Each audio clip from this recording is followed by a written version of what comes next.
Bismillahirrahmanirrahim. Assalamualaikum warahmatullahi wabarakatuh. Saya atas nama Irfan Kamil dari kelas 3E atau kelas pagi dari prodi PAI. Yang mana saya di sini akan menjelaskan tugas yang diberi oleh Bapak dosen Dr. Ihwanul Muttaqin MPDI, yang mana di sini berjudul pengertian CTL menurut para ahli. Pengertian sendiri dari CTL adalah pendekatan dalam pembelajaran yang memfokuskan pada peran aktif dan partisipasi siswa. CTL mengacu pada proses pembelajaran yang berpusat pada siswa, kemungkinan mereka untuk memahami konsep secara mendalam melalui kolaborasi dan pemecahan masalah. Itu mungkin dari pengertian CTL menurut para ahli. Terus selanjutnya definisi CTL. Definisi yang pertama ialah definisi peran aktif siswa. CTL melibatkan siswa secara aktif dalam pembelajaran, kemungkinan mereka untuk mengonstruksi pengetahuan dan memecahkan masalah.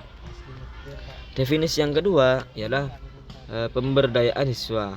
CTL memberikan kesempatan bagi siswa untuk mengambil alih peran aktif dalam pembelajaran, meningkatkan keterlibatan dan memotivasi mereka. Terus yang definisi yang ketiga ialah pembelajaran kolaboratif, yang mana siswa bekerjasama dalam kelompok untuk memecahkan masalah nyata dan menciptakan pemahaman yang lebih mendalam. Terus definisi yang keempat yakni integrasi pengetahuan.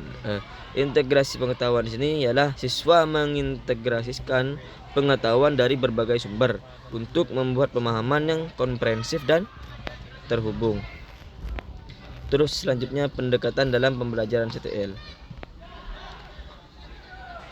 Pendekatan di sini adalah ada 3. Yang pertama ialah penemuan atau eksperimen. Jadi siswa melakukan eksperimen atau penemuan sendiri untuk memperoleh pemahaman konsep secara langsung. Itu yang pendekatan yang pertama.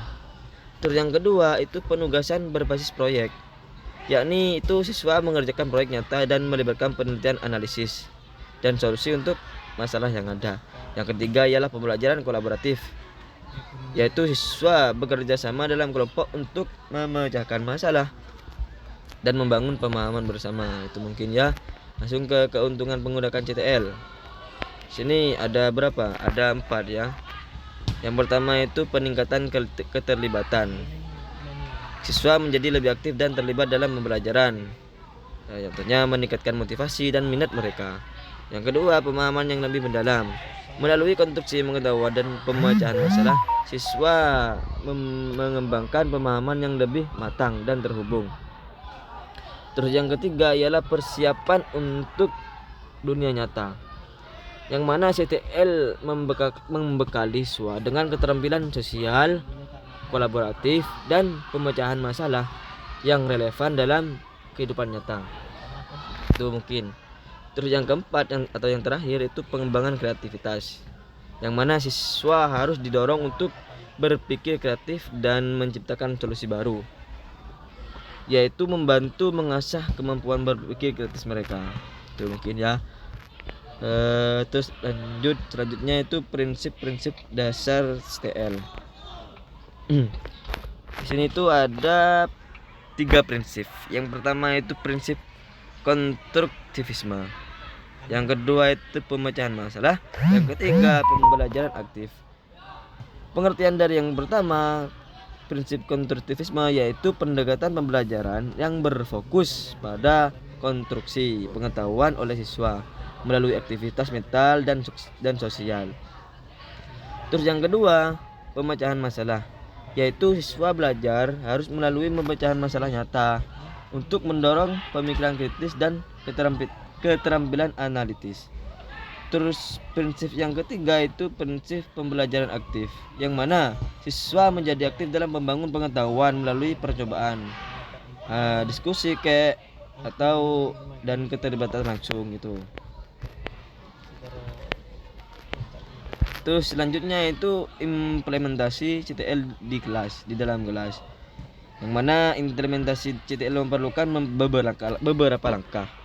Contohnya seperti memilih metode pembelajaran yang sesuai, terus merancang tugas-tugas yang mendukung pemecahan masalah, dan menciptakan lingkungan pembelajaran yang kolaboratif. Tuh. Terus selanjutnya itu tantangan dan menerapkan CTL. Di sini tantangan dan menerapkan itu ada berapa ya? Ada 4 ya. Ada 4 di sini. Yang pertama itu kurangnya pelatihan guru. Terus yang kedua itu keterbatasan sumber daya. Terus yang ketiga itu resistensi dari siswa atau orang tua. Yang terakhir penilaian tidak cocok. Nah, jadi tantangan dalam menerapkan CTL itu yaitu yang pertama itu kurangnya pelatihan guru. Jadi itu tantangan bagi penerapkan CTL itu yang harus dianu itu kurangnya pelatihan guru. Jadi guru itu harus apa ya?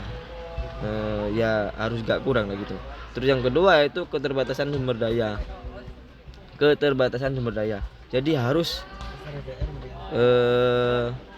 terbatas gitu.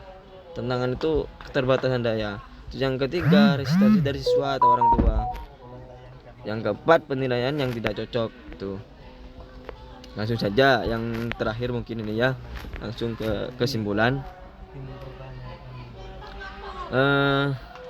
Dari pembahasan dari atas hingga saat ini yang disimpulkan ialah di sini adalah penggunaan CTL dalam pembelajaran merupakan langkah yang penting dalam menciptakan pengalaman belajar yang lebih bermakna dan mendalam bagi siswa. Jadi pentingnya bagi penggunaan CTL itu ialah akan menciptakan pengalaman belajar yang lebih bermakna dan mendalam bagi siswa. Tuh. Dengan strategi yang tepat, CTL dapat meningkatkan keterlibatan, pemahaman dan kreativitas siswa, serta mempersiapkan mereka untuk menghadapi dunia nyata dengan lebih baik lagi. Itu mungkin kesimpulan dari atas itu ya. Jadi menurut saya cukup ini. Apabila ada kata-kata yang salah atau tidak berkenan dari hati para penonton, mohon maaf sebesar-besarnya. Itu wallahul muafiq ila aqwamit thoriq. Akhiran dari saya. Assalamualaikum warahmatullahi wabarakatuh.